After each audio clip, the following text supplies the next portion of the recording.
Good morning, friends! Rainy Saturday. Ayan, maulan dito sa Japan. Papunta kaming Nitori. Ito yung Nitori dito sa malapit sa lugar namin.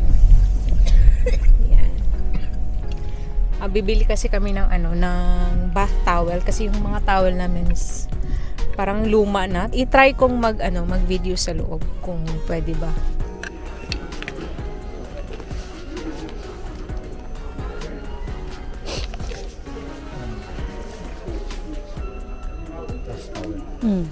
Slim time.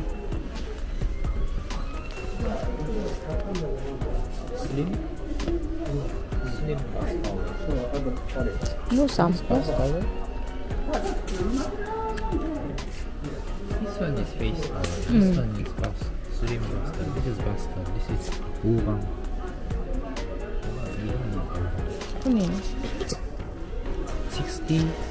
Too big? Like this. 120. Right? Like Lyoko. This one is slim. Slim is. Hello again, friends! So, nakauwi na kami galing Nitori, tapos pumunta din kami ng Shimamura.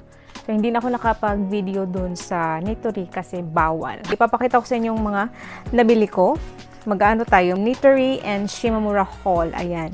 Face towel yung binili namin. So, each of us have 2 pieces of towels. So, face towel, ayan. Face towel, and then ito din. Ito bath towel sa anak ko maliit. Ayan, face towel din to. We have yellow. Mga face towel. So, iba't ibang color. Bath towel, parang sa anak ko to. Or kung hindi sa asawa ko. And this one also is face towel. Ayan, face towel. And then, itong bath towel, ito yun, pink. So, obviously, para sa akin to kasi medyo pink siya. And then, bumili din ako ng ladle kasi nasira na yung ladle ko na galing Daiso. Here's more towel. I think, sa asawa ko to. Mine. So, tagdadalawang bath towel kasi kami. More of face towel. Ito, bumili din ako ng face towel para sa sarili ko. Okay, so, check natin yung size nila. So, i-check natin yung size ng face towel. So, ito yung face towel nila, guys. Ayan. Ayan. Yung size nito is 33 by 80 centimeters. Ayan. So, gusto kong i-check itong bath towel ni Bulilit kung gaano kahaba. Ito yung towel ni Bulilit. Uy! ang slim. Slim talaga. Bath towel, slim type. Ayan, same. Ayan yung slim type na towel nila sa Nitori. Check natin kay Habibi. Ito yung normal size ng towel, hindi yung slim type. Ayan. Gray. Ayan.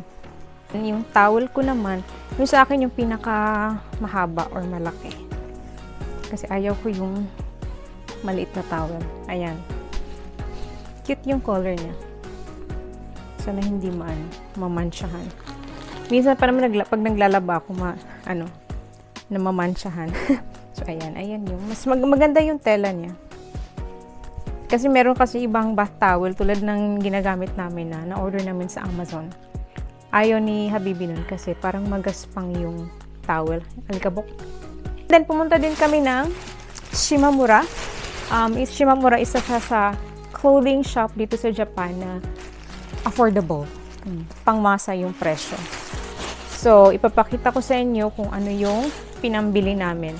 And especially right now, autumn na dito sa Japan and medyo malamig na. So, nagpapalit na kami ng mga damit. I-keep na namin yung mga summer clothes namin. Papalitan na namin ng pang-autumn and winter clothes. So, ibig sabihin, yung mga medyo makapal at saka mahahaba.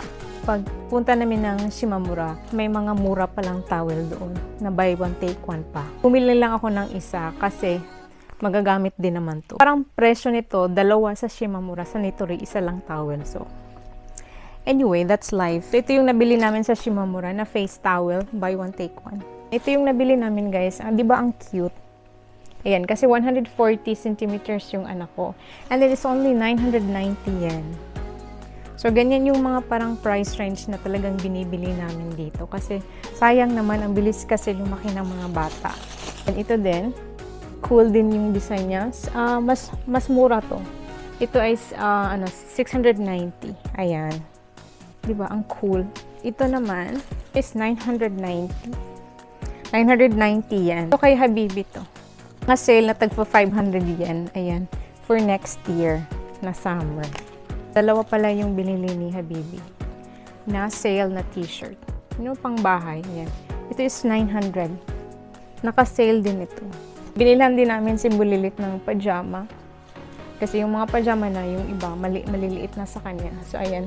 Ito yung pinili niya, Minecraft pajama set. Meron na siyang pants. Ayan, long pants. Ayan. Mahilig kasi sa Minecraft.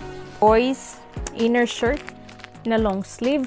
Medyo luma na kasi yung mga long sleeve ko na pang autumn and winter clothes. So, bumili ako ng dalawa. Dalawa lang naman. Simple design lang. Ito is 990 yen. Ayan. Size na is M. Ayan. From S, naging M na tayo. Ayan. And then ito. Ayan. It's 990 also. Ayan. So, ganyan talaga ako mamimili, guys. Talagang, nag-care ako sa price na hindi ako bibili ng damit na lalagpas sa 1,000 yen. Depende na lang kung ano. Depende siguro sa nangangailangan ko. So, okay na to sa akin, 990. Kung meron pa nga 500, mas go ako dun sa 500. So, but anyway, 990, okay na din yun. Kung i-convert mo siya into peso, siguro mga 300 or 450. So, ayan na yung mga nabili namin, guys. Talagang kailangan lang namin. Hindi naman kami bumibili ng mga bagay-bagay na hindi namin kailangan. Ayan lang, guys, yung haul natin for today. And then, if you like this video, please give it a thumbs up. Thank you so much for watching, guys, and see you guys next time. Ingat kayo. Bye-bye.